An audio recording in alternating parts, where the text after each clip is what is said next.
Indian പ്രധാനമന്ത്രി നരേന്ദ്രമോദിക്ക് തലവേദനയായി ഒരു പുതിയ സൈനിക സഖ്യം വരുന്നു. Islamic NATO. പേര് കേൾക്കുമ്പോൾ തന്നെ ഇത് ഇന്ത്യയെ ലക്ഷ്യമിട്ടാണോ എന്നൊരു സംശയം തോന്നിയേക്കാം. അതെ, ഈ നീക്കത്തിന് പിന്നിൽ ഇന്ത്യയെ ലക്ഷ്യമിടുന്ന ചില താല്പര്യങ്ങളുണ്ട്. എന്നാൽ ഇതിനെ ശക്തമായി പ്രതിരോധിക്കാനുള്ള നീക്കങ്ങൾ ഇന്ത്യയും തുടങ്ങിക്കഴിഞ്ഞു.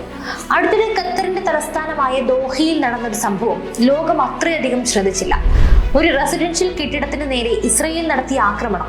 പക്ഷെ ആ ആക്രമണം ലോക രാഷ്ട്രീയത്തെ തന്നെ മാറ്റിമറിക്കാൻ ശേഷിയുള്ള ഒരു വലിയ സംഭവത്തിന് തിരികൊളുത്തി. ഒരു പുതിയ സൈനിക സഖ്യം, ഒരു അറബ് നാറ്റോ അല്ലെങ്കിൽ ഇസ്ലാമിക് നാറ്റോ. ഈ സഖ്യം യാഥാർത്ഥ്യമായാൽ അത് ഇന്ത്യയെ എങ്ങനെ ബാധിക്കും? ഇന്ത്യയുമായി അടുത്ത സൗഹൃദം പുലർത്തുന്ന ഗൾഫ് രാജ്യങ്ങൾ നിലപാട് മാറ്റുമോ?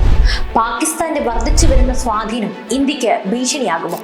ഇസ്രയേലുമായി അടുത്ത ബന്ധം പുലർത്തുന്ന ഇന്ത്യക്ക് ഇതെങ്ങനെ തിരിച്ചടിയാകും? ഈ ചോദ്യങ്ങൾക്കെല്ലാം കൃത്യമായ ഉത്തരങ്ങൾ നമുക്ക് വേണം.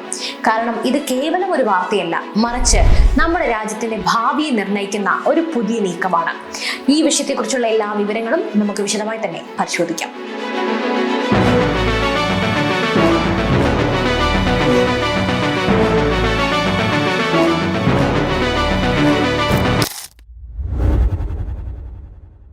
ആദ്യം തന്നെ എന്താണ് ഈ പുതിയ സൈനിക സഖ്യം എന്ന് മനസ്സിലാക്കാം. ദോഹയിൽ ഇസ്രയേൽ നടത്തിയ ആക്രമണമാണ് പുതിയ സൈനിക സഖ്യത്തിനുള്ള ചർച്ചകൾക്ക് വേഗം കൂട്ടിയത്. മുതിർന്ന ഹമാസ് നേതാക്കളെ വധിക്കുക എന്ന ലക്ഷ്യത്തോടെ നടന്ന ഈ ആക്രമണത്തെ ഇസ്രയേൽ പ്രധാനമന്ത്രി ബെഞ്ചമിൻ നെതന്യാഹു ന്യായീകരിച്ചുവെങ്കിലും ഇത് അന്താരാഷ്ട്ര നിയമങ്ങളെ അവഗണിച്ചുകൊണ്ടുള്ള ഒരു പരമാധികാര രാജ്യത്തിന് മേലുള്ള നേരിട്ടുള്ള കടന്നുകയറ്റമായി തന്നെ അറബ് ലോകം വിലയിരുത്തി. ഖത്തറിന് മാത്രമുള്ള ഭീഷണിയായിട്ടല്ല, മറിച്ച് മുഴുവൻ അറബ് ലോകത്തിനുമുള്ള വെല്ലുവിളിയായിട്ടാണ് അവർ ഇതിനെ കണ്ടത്. ഇതേ തുടർന്ന് 40-ലധികം അറബ് ഇസ്ലാമിക രാജ്യങ്ങളുടെ നേതാക്കൾ ദോഹയിൽ ഒരു അടിയന്തര ഉച്ചകോടിക്ക് ഒത്തുകൂടി. ഈജിപ്ത്, പാകിസ്ഥാൻ, തുർക്കി, United Arab Emirates, Jordan, Iran, Iraq തുടങ്ങിയ രാജ്യങ്ങളിലെ ഉന്നത നേതാക്കൾ പങ്കെടുത്ത ഈ യോഗം ലോക ശ്രദ്ധ ആകർഷിച്ചു. ഗാസയിലെ ആക്രമണം ചർച്ച ചെയ്ത ഈ ഉച്ചകോടിയിൽ ഇസ്രയേലിനെതിരെ ശക്തമായ നടപടികൾ സ്വീകരിക്കണമെന്ന് പല രാജ്യങ്ങളും ആവശ്യപ്പെട്ടു. ഈജിപ്ത് ഒരു അറബ് നാറ്റോ എന്ന ആശയം മുന്നോട്ട് വെച്ചപ്പോൾ തുർക്കി പ്രസിഡന്റ് റജബ് തൊയ്യിബ് എർദോഗൻ ഇസ്രയേലിനെ സാമ്പത്തികമായി ഞെരുക്കണമെന്ന് നിർദ്ദേശിച്ചു. ഈ വിഷയത്തിൽ പാകിസ്ഥാൻ കാണിച്ച അമിത താല്പര്യമാണ് ശ്രദ്ധേയം. ഇസ്രയേലി പദ്ധതികളെ ചെറുക്കാൻ ഒരു സംയുക്ത ടാസ്ക് ഫോഴ്സ് രൂപീകരിക്കണമെന്ന് പാകിസ്ഥാൻ ആവശ്യപ്പെട്ടു. ലോകത്തിലെ ഏക മുസ്ലിം ആണവ ശക്തി എന്ന നിലയിൽ പാകിസ്ഥാന്റെ ഈ നിലപാട് വളരെ നിർണായകമാണ്. ഇസ്ലാമിക് നാറ്റോയുടെ ലക്ഷ്യങ്ങൾ എന്തൊക്കെയായിരിക്കും? പുതിയ സഖ്യത്തിന്റെ ലക്ഷ്യങ്ങളെ കുറിച്ച് കൃത്യമായ വിവരങ്ങൾ ലഭ്യമല്ലെങ്കിലും ലഭ്യമായ സൂചനകൾ അനുസരിച്ച് ഇതിന് പല ലക്ഷ്യങ്ങളുണ്ട്. സംയുക്ത പ്രതിരോധമാണ് ഒന്നാമത്തേത്. ഇസ്രയേൽ പോലുള്ള ബാഹ്യ ഭീഷണികളെ ഒരുമിച്ച് നേരിടുക എന്നതാണ് പ്രധാനപ്പെട്ട ലക്ഷ്യം. ഒരു നാറ്റോ ശൈലിയിലുള്ള സഖ്യത്തിൽ ഒരു അംഗത്തിനെതിരായ ആക്രമണം എല്ലാവർക്കും എതിരെയുള്ള ആക്രമണമായി അവർ കണക്കാക്കും. ഇത് അംഗരാജ്യങ്ങൾക്ക് സുരക്ഷിതത്വ ബോധം നൽകും. പിന്നീട് അംഗരാജ്യങ്ങൾക്കിടയിൽ സൈനിക പരിശീലനം, സാങ്കേതിക വിദ്യ കൈമാറ്റം, ആയുധ വ്യാപാരം തുടങ്ങിയ കാര്യങ്ങളിൽ സഹകരണം വർദ്ധിപ്പിക്കും. പിന്നെ തീവ്രവാദത്തെയും മറ്റ് ഭീഷണികളെയും നേരിടാൻ രഹസ്യാന്വേഷണ വിവരങ്ങൾ പരസ്പരം പങ്കിടും. മുസ്ലിം രാജ്യങ്ങൾക്കിടയിൽ രാഷ്ട്രീയവും തന്ത്രപരവുമായ ഐക്യം പ്രോത്സാഹിപ്പിക്കും. പിന്നെ അംഗരാജ്യങ്ങളുടെ ആഭ്യന്തര സ്ഥിരത ഉറപ്പുവരുത്താൻ സഹായിക്കും. 2015 സൗദി അറേബ്യയുടെ നേതൃത്വത്തിൽ രൂപീകരിക്കപ്പെട്ട Islamic military counter terrorism coalition എന്നൊരു സംഘടന ഇതിനകം തന്നെ നിലവിലുണ്ട്.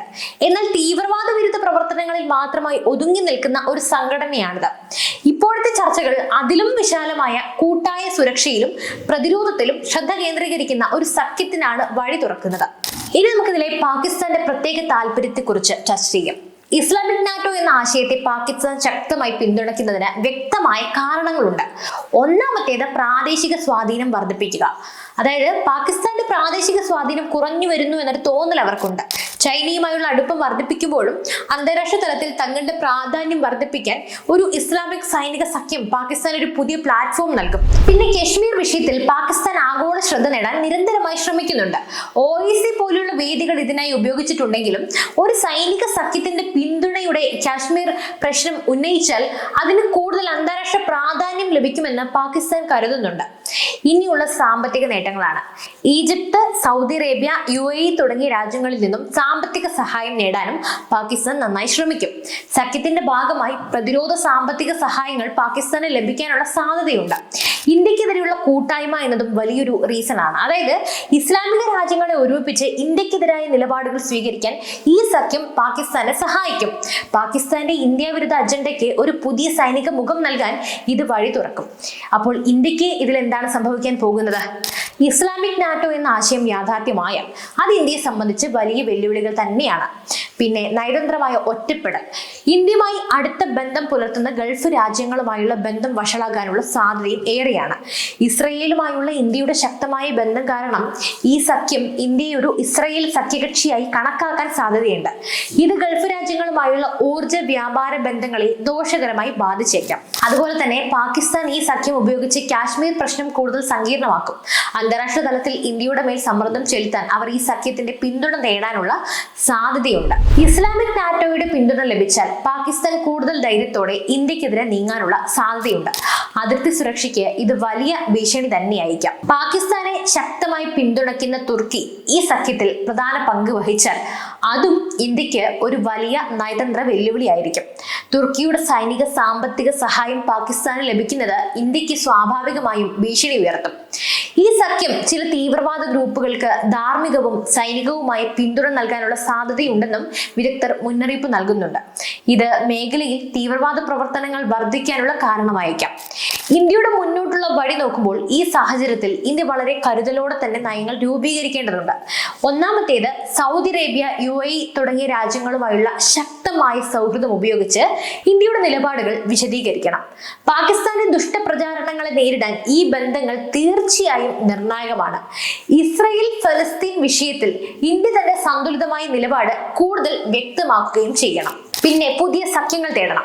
അതായത് ഇന്ത്യ, ഇസ്രയേൽ, UAE, US പോലെയുള്ള പുതിയ കൂട്ടായ്മകൾ ഇന്ത്യയുടെ നിലപാടുകൾ വ്യക്തമാക്കാൻ സഹായിക്കും. സഖ്യേതര രാജ്യങ്ങളുമായുള്ള സൈനിക പ്രതിരോധ സഹകരണവും വർദ്ധിപ്പിക്കേണ്ടതാണ്. ഗൾഫ് രാജ്യങ്ങളുമായി ഊർജ്ജ വ്യാപാര ബന്ധങ്ങൾ നിലനിർത്താൻ പ്രത്യേക നയങ്ങൾ ആവിഷ്കരിക്കുക. ഇസ്ലാമിക് നാറ്റോ എന്ന ആശയം ഇപ്പോഴും ഒരു ചർച്ചാ വിഷയം മാത്രമാണ്. ഇപ്പോഴും അതിനൊരു തീരുമാനമൊന്നും ആയിട്ടില്ല. ദോഹ ഉച്ചകോടിയിൽ പങ്കെടുത്ത രാജ്യങ്ങൾക്കിടയിൽ തന്നെ പല ഭിന്നതകളും നിലനിൽക്കുന്നുണ്ട്. എന്നിരുന്നാലും ഒരു സൈനിക സഖ്യം രൂപീകരിക്കാനുള്ള ചർച്ചകൾ തന്നെ ഇന്ത്യക്ക് ഒരു വലിയ മുന്നറിയിപ്പാണ്. പാകിസ്ഥാന്റെ വർദ്ധിച്ചു വരുന്ന സ്വാധീനവും ഇന്ത്യയുടെ ഇസ്രയേൽ ബന്ധങ്ങളും പരിഗണിച്ച് ഇന്ത്യ വളരെ സൂക്ഷ്മതയോടെയും ശക്തമായും തന്റെ നയങ്ങൾ രൂപീകരിക്കേണ്ട സമയം അതിക്രമിച്ചിരിക്കുന്നു. ഈ സാഹചര്യം ഇന്ത്യക്കൊരു വെല്ലുവിളിയാണോ അതോ പുതിയ അവസരങ്ങൾ തുറക്കുമോ എന്നത് കാലം തെളിയിക്കേണ്ട ഒന്നാണ്.